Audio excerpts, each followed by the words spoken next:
Assalamualaikum warahmatullahi wabarakatuh. Nama saya Hirunisa dengan NIM 121100156 dari Prodi PGMI kelas 2E. Di sini saya akan menjelaskan tentang aliran-aliran dalam pendidikan Islam dan aspek-aspek pendidikan Islam. Pengertian pendidikan Islam. Pendidikan Islam adalah suatu proses bimbingan dari pendidik terhadap perkembangan jasmani, rohani, dan akal peserta didik ke arah terbentuknya pribadi muslim yang baik, karena ia merupakan sebagai alat yang dapat difungsikan untuk mengarahkan pertumbuhan dan perkembangan hidup manusia sebagai makhluk pribadi dan sosial kepada titik optimal kemampuannya untuk memperoleh kesejahteraan hidup di dunia dan kebahagiaan hidup di akhirat. Aliran-aliran dalam pendidikan Islam. Yang pertama ada empirisme, yang kedua naturalisme, yang ketiga nativisme, yang keempat konvergensi, yang kelima progresivisme, dan yang keenam konstruktivisme. Yang pertama ada aliran empirisme. Tokoh aliran empirisme adalah John Locke, filosof Inggris yang hidup pada tahun 1632 sampai 1704. Teorinya dikenal dengan tabula rasae atau meja lilin yang menyebutkan bahwa anak yang lahir ke dunia seperti kertas putih yang bersih. Kertas putih akan mempunyai corak dan tulisan yang digores oleh lingkungan. Faktor bawaan dari orang tua atau faktor keturunan tidak dipentingkan. Pengalaman diperoleh anak melalui hubungan dengan lingkungan seperti sosial, alam, dan budaya. Pengaruh empiris yang diperoleh dari lingkungan berpengaruh besar terhadap perkembangan anak. Menurut aliran ini, pendidik sebagai faktor luar memegang peranan sangat penting, sebab pendidik menyediakan lingkungan pendidikan bagi anak, dan anak akan menerima pendidikan sebagai pengalaman.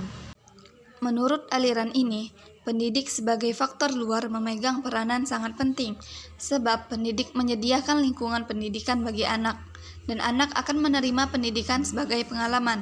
Pengalaman tersebut akan membentuk tingkah laku, sikap, serta watak anak sesuai dengan tujuan pendidikan yang diharapkan. Kelemahan aliran ini adalah hanya mementingkan pengalaman, sedangkan kemampuan dasar yang dibawa anak sejak lahir dikesampingkan, padahal ada anak yang berbakat dan berhasil meskipun lingkungan tidak mendukung. Yang kedua ada aliran naturalisme. Tokoh aliran ini adalah J.J. Rousseau. Ia adalah filosof Prancis yang hidup di tahun 1712 sampai 1778. Naturalisme mempunyai pandangan bahwa setiap anak yang lahir di dunia mempunyai pembawaan baik, namun pembawaan tersebut akan menjadi rusak karena pengaruh lingkungan, sehingga aliran naturalisme sering disebut negativisme. Naturalisme memiliki 3 prinsip tentang proses pembelajaran, diantaranya adalah yang pertama, anak didik belajar melalui pengalamannya sendiri. Yang kedua, pendidik hanya menyediakan lingkungan belajar yang menyenangkan. Yang ketiga, program pendidikan di sekolah harus disesuaikan dengan minat dan bakat dan menyediakan lingkungan belajar yang berorientasi kepada pola belajar anak didik. Dengan demikian, aliran naturalisme menitik beratkan pada strategi pembelajaran yang bersifat paedosentris. Artinya, faktor kemampuan individu anak didik menjadi pusat kegiatan proses belajar mengajar. Yang ketiga ada aliran nativisme. Tokoh aliran nativisme adalah Schopenhauer. Ia adalah filosof Jerman yang hidup pada tahun 1788 sampai 1880. Aliran ini berpandangan bahwa perkembangan individu ditentukan oleh faktor bawaan sejak lahir. Faktor lingkungan kurang berpengaruh terhadap pendidikan dan perkembangan anak. Oleh karena itu, hasil pendidikan ditentukan oleh bakat yang dibawa sejak lahir. Menurut aliran ini, keberhasilan belajar ditentukan oleh individu itu sendiri. Nativisme berpendapat, jika anak memiliki bakat jahat dari lahir, ia akan menjadi jahat, dan sebaliknya, jika anak memiliki bakat baik, ia akan menjadi baik. Pendidikan anak yang tidak sesuai dengan bakat yang dibawa tidak akan berguna bagi perkembangan anak itu sendiri. Prinsip pandangan nativisme adalah pengakuan tentang adanya daya asli yang telah terbentuk sejak manusia lahir ke dunia, yaitu daya-daya psikologis dan fisiologis yang bersifat herediter, serta kemampuan dasar lainnya yang kapasitasnya berbeda dalam diri tiap manusia. Yang keempat ada aliran konvergensi. Tokoh aliran konvergensi adalah William Stem. Ia seorang tokoh pendidikan Jerman yang hidup tahun 1871 sampai 1939. Aliran konvergensi merupakan kompromi atau kombinasi dari aliran nativisme dan empirisme. Aliran ini berpendapat bahwa anak lahir di dunia ini telah memiliki bakat baik dan buruk, sedangkan perkembangan anak selanjutnya akan dipengaruhi oleh lingkungan. Jadi, faktor pembawaan dan lingkungan sama-sama berperan penting. Dengan demikian, aliran konvergensi menganggap bahwa pendidikan sangat bergantung pada faktor pembawaan atau bakat dan lingkungan. Hanya saja, William Stem tidak menerangkan seberapa besar perbandingan pengaruh kedua faktor tersebut.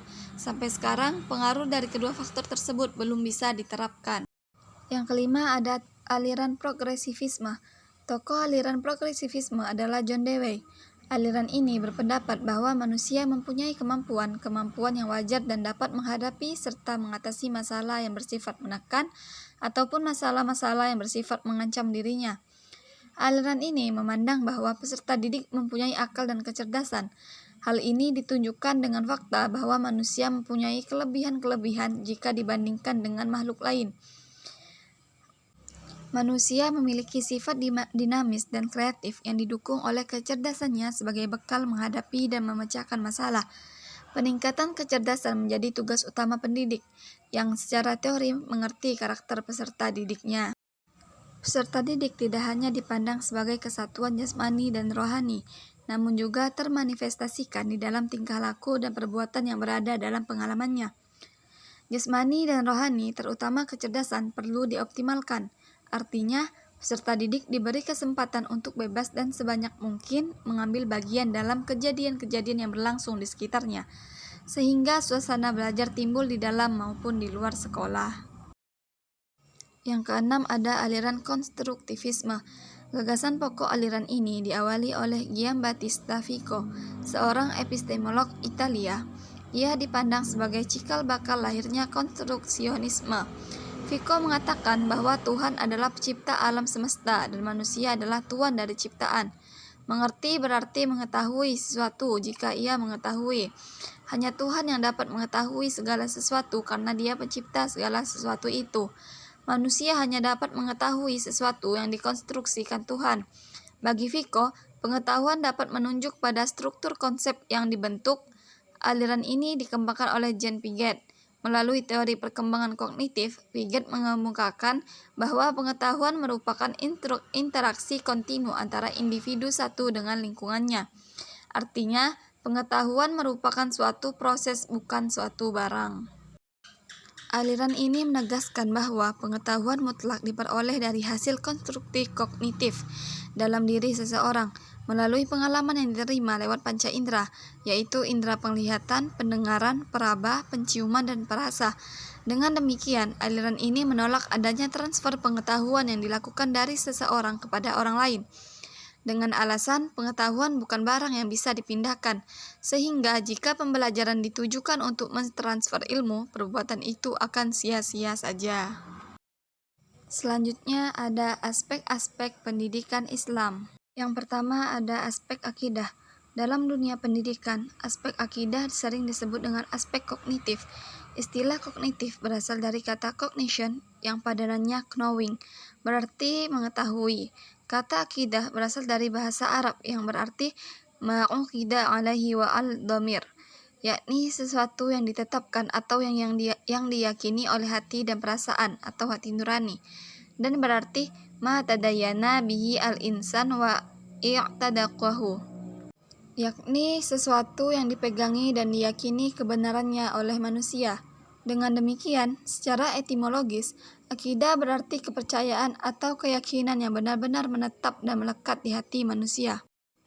Dalam arti luas, cognition ialah memperoleh, penataan, dan penggunaan pengetahuan. Disebutkan pula, ranah psikologi siswa yang terpenting adalah ranah kognitif, ranah kejiwaan yang berkedudukan pada otak ini. Pada perspektif psikologi, kognitif adalah sumber sekaligus sumber ranah-ranah kejiwaan lainnya, yakni ranah efektif dan ranah psikomotor. Yang kedua ada aspek akhlak. Dalam dunia pendidikan, aspek akhlak sering disebut aspek afektif. Kata akhlak merupakan bentuk jamak dari kata khuluq, yang berarti tabiat, budi pekerti, atau kebiasaan. Jadi, bila kita berbicara tentang afektif, maka kita berbicara tentang sikap dan nilai siswa. Muhyiddin Shah mengatakan, keberhasilan pengembangan ranah kognitif tidak hanya akan membuahkan kecakapan kognitif, tetapi juga menghasilkan kecakapan ranah afektif. Ia juga mengatakan, keberhasilan pengembangan ranah kognitif juga akan berdampak positif terhadap perkembangan ranah afektif. Peningkatan kecakapan afektif ini antara lain berupa kesadaran beragama yang mantap. Dampak positif lainnya inilah dimilikinya sikap mental keagamaan yang lebih tegas dan lugas sesuai dengan tuntunan ajaran agama yang telah diilhami dan diyakini secara mendalam. Dan yang ketiga ada aspek ibadah. Dalam dunia pendidikan, aspek ibadah sering disebut dengan aspek psikomotorik.